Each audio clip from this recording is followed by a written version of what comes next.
Alright, update number 1 on the Lotus 25 Country Climax kit by Tamiya. I'll start off by saying I have not had much time to work on models. Work has taken over my time pretty much.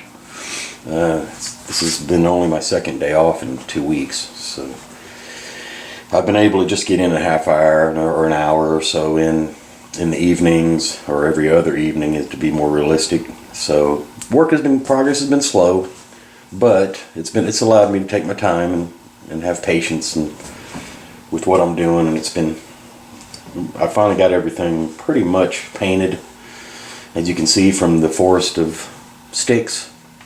Of course, there's several of the parts have more than one color, so I'm going to be at the point now of brush painting details on the parts and stuff, and then starting on assembly. I haven't done any assembly aside. The only thing that I've actually assembled is the bottom cowling piece to the main cowling body, and because there's it leaves a very small seam, and I wanted to blend that in. It's blended in on the box art, and a couple of the builds that I've looked at online show where they went ahead and assembled this part together. You can still remove it from the model, so just a little more fine sanding and touch up on that. And then I sprayed with the Tamiya primer. Let's see here. This part here, the hard part on this kit is the painting. It's obviously has to be painted in a specific way. It's a specific subject, and this part alone has like 4 different colors on it, from greens to silver to chrome to flat aluminum. So I would say that the painting is kind of probably going to be the most time consuming part. I think the assembly will go pretty quick. So I've got all my chrome parts done that are supposed to be chrome. There's a lot of parts that are a flat aluminum. There's parts that are gloss aluminum. So I sprayed with I sprayed everything black because there's a lot of black parts as well. So I went ahead and sprayed everything black first. Then I went back and I did my chrome parts because obviously it works best over a black base, gloss base. And there's a lot of parts that are flat aluminum, specifically the engine and a lot of components. So I was going to use the aluminum plate. And here's a good tip, tip of the year. Always do test stuff as I'm going along. As you can see, I've been testing colors. When I sprayed the black base on all the parts, I sprayed up on a piece of styrene as well.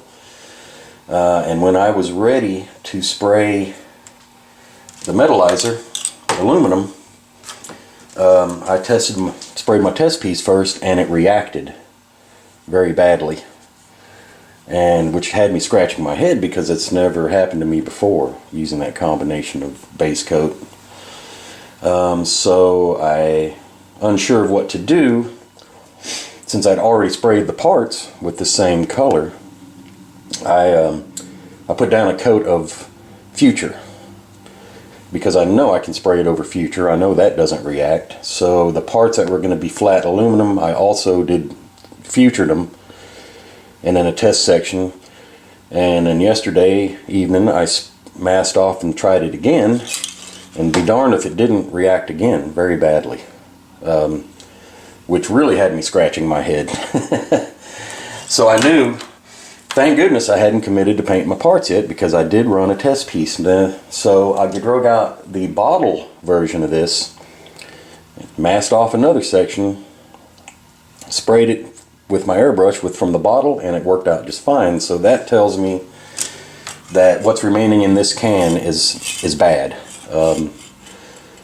I don't know if there's too much solvent in it now or what's going on, but what'll happen is it'll go on smooth, and then within about 3 seconds it just frosts over, just goes zip all the way across. So let that be a good tip. Always spray test parts. I always do that these days. As I'm spraying and priming and doing everything, I'll spray a couple spoons while I'm at it, and then when I go back I'll spray over the spoons first and things like that. And it saved me a lot of trouble. I couldn't imagine if I'd have sprayed the engine after all the work I put into this, you know, and it had done that, because that would have been a real nasty situation. Even if I'd have stripped the parts, there's so many nooks and crannies, and it just wouldn't have come out just as beautifully clean as it had, you know, as it did. So I wanted to throw that in there as a tip, since this is, you know, there's a lot of new modelers on here now, and part of this, the purpose of this box stock build is to show, you know, show how we go about it. I'm going to be using the, I had ordered my paint, the Tamiya Racing Green, to go ahead and paint the body.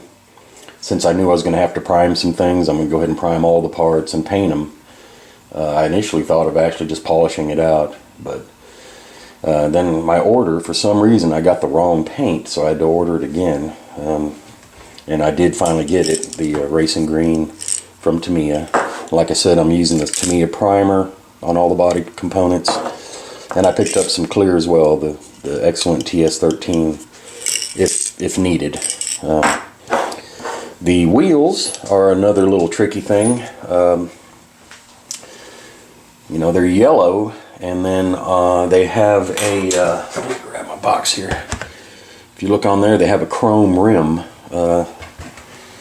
and which obviously requires a black base, or it's the best thing you can do is a black base. So I'm going to have to mask that rim off. The only problem is that it has a ridge detail around the very outside of it, and trying to tape that and mask it and get a sharp edge would really be tricky, really tricky. So my idea is to use, I'm going to try silly putty to fill in the centers and try to warm the stuff up and see if it'll if it'll fit in there nice and crisp inside the center section. If that doesn't work, then I'll probably go to the old Eat Mask material, which is a latex type of stuff that I've used before. It works really good. The wheels were painted with acrylic, so I may seal them off first, just so I don't have any you know, lift off or something like that when I do mask them. The chrome tree, I haven't touched it yet. The only thing I did was on the shocks there. Where are they? You can see the shocks there. I did put a black wash in them. I used the Pro Modeler or Flory Models washes. It works great. It works great for that stuff.